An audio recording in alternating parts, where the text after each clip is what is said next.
Today you will learn how to do a table in Word. We are going to begin by clicking on the no spacing at the top.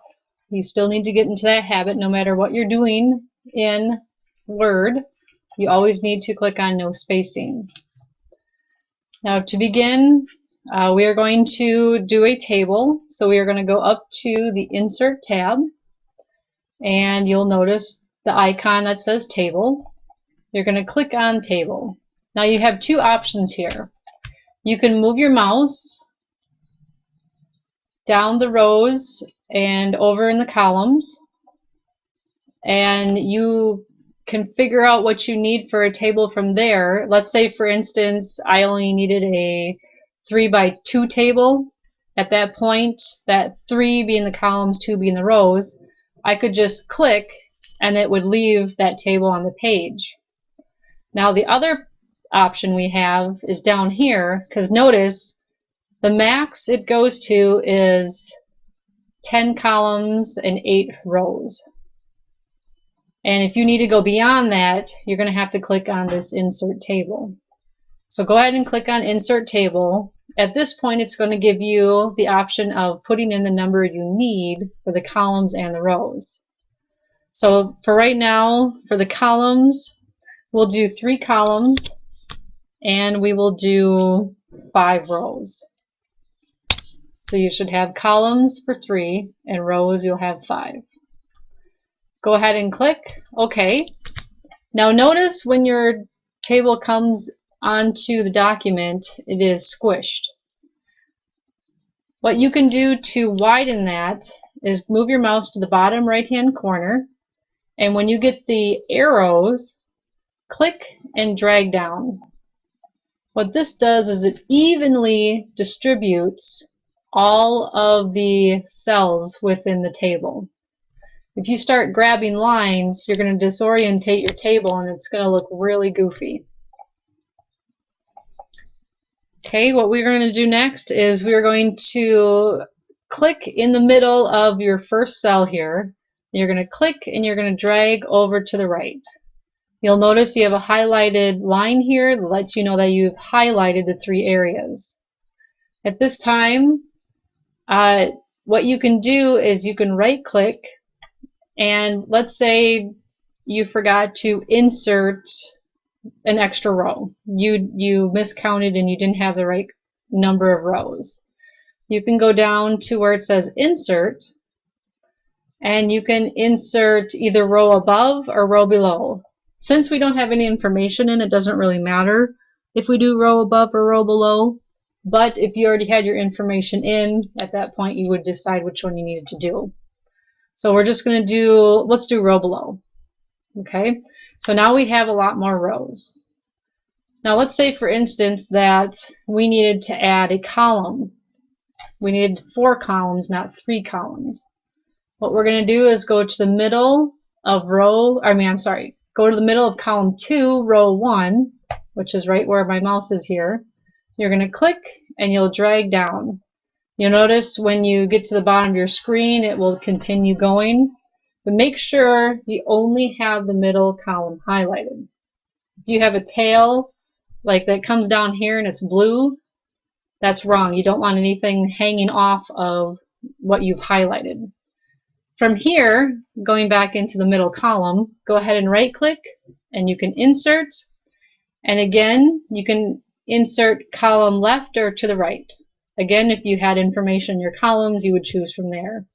I'm just going to add information to the left, and it expands out beyond my border there.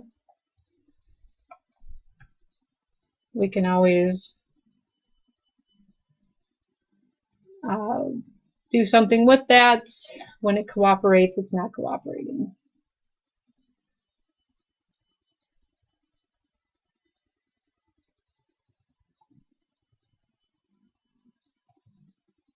Okay, see if I can pull this out.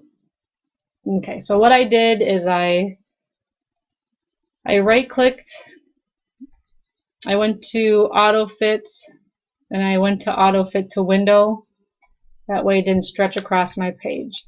So therefore, if you have to add a column and it flies off your page like it just did, that's where you can go to do that. Now what we're going to do is, we don't need the extra column and the extra row. So I'm going to highlight that first row. I'm going to right click on it, and I'm going to go to delete cells. When I click on delete cells, it's going to want me to be more specific.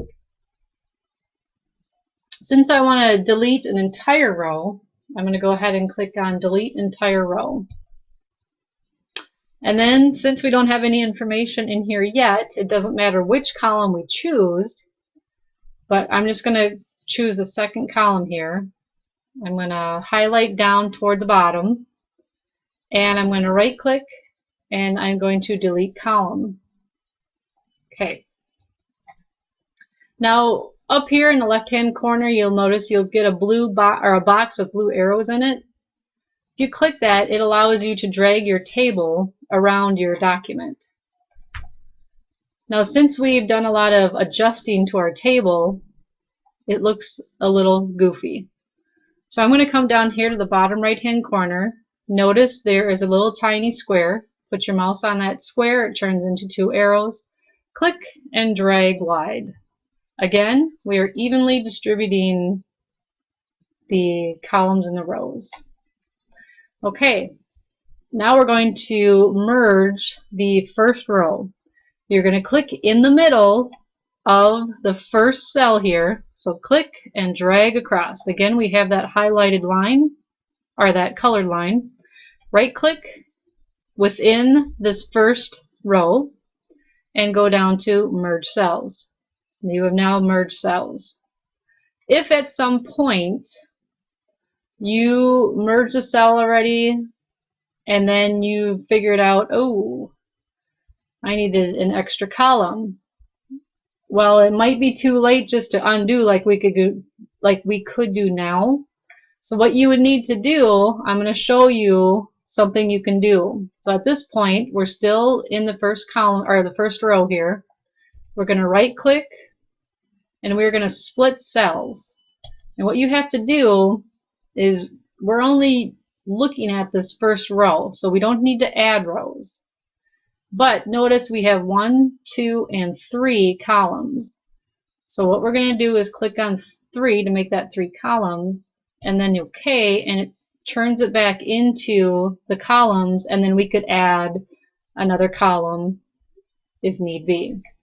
But for right now, I'm going to go up to the upper left hand corner. I'm going to undo because I want to get my merged cell back. And here we are. Okay, in all caps, I'm going to key in the word liquids. Okay, well, this doesn't look very good as a title. I mean, as far as where it's placed and how it looks. So what I'm going to do is I'm going to highlight it. I'm going to highlight my word liquids. I'm going to go to the Home tab. I'm going to, let's see, I'm going to make it a different font style. Lots to choose from. Okay, and I'm going to make it much bigger. Much bigger. Oops, that's probably too big. And at this point, if I would like, I can change the color of it. Now I know at this point you could choose the centering, but I'm not going to have you do that. And this is the reason why. We're actually going to center the entire table text inside the table. So what I'm going to do is I'm going to go to the Layout tab. And from the Layout tab, I need to come back down here to our table, go to the upper left-hand corner, click on this box with the arrow, the blue arrow in it. Notice it highlights everything in my table. Once I have my table highlighted, in this alignment area, remember we're at the layout and we're in the alignment area. Now if you go right to the middle, what this does is it centers the word or text perfectly within each cell. So I'm going to make this a little smaller so you can get an idea. You don't have to make yours smaller. I'm just going to make mine smaller so you can see what I'm talking about. If I just choose the center top, it's only going to center it but leave it at the top. If I choose center bottom, it's going to center it but leave it in the bottom. So what I'm asking you to do is have it centered, or align center. That's what it's called. Align center. I'm just going to make mine a little bigger here. Okay. And that's what I expect your whole table to be. Align center. Nothing else. This is what I want. All right. Now, you can also... Now, we made our title pretty big. We made our title size 28. I'm going to click inside the second row, the first cell. I'm going to click and drag. Now, anytime you want to highlight, meaning you need to click and drag, you always want to start in the center. If you start anywhere else, you're going to end up goofing things up. But if you goof something up, please make sure you click your undo, which is in the upper left-hand corner. Okay, what we're going to do is once we have our area highlighted, we are going to make this, let's say 18 font size. So instead of going one cell by one cell by one cell and changing each one to 18, we're just going to do it as a whole here. You could change the font style if you want, that's fine. Don't get too carried away with font style, font size, and what have you. When you do the assignment, you need to be consistent. I don't want goofy stuff. I want it to look decent. So if you're going to have everything, having everything one size is good. Having everything one style is good. If you want color, that's fine. You can put some colored text in there, or actually, I'll make my text purple. Now, I don't have any text in here, so you're not going to see the purple yet. Actually, let's go ahead and do that. That way you can see it.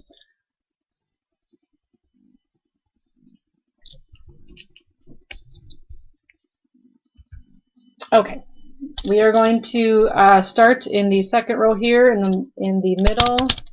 I'm going to put the word hot, and then cold, and I'm going to put coffee and tea and water. Whoops. And then I'm just going to put some numbers out there.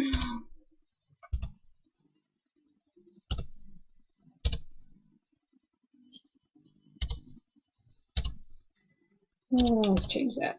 Okay. Now,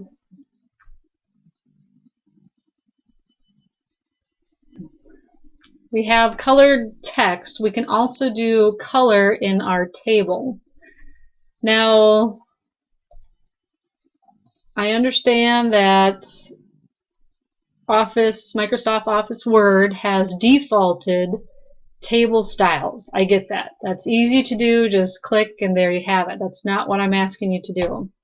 What I want you to do is I want you to actually click on the row or rows or what have you, and you are actually going to stay on design, go to the paint bucket, and then choose a background color.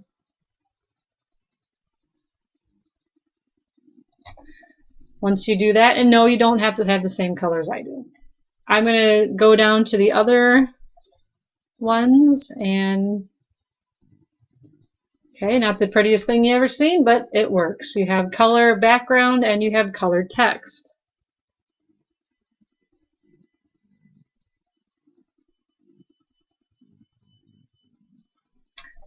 And this is the end of how you do a table.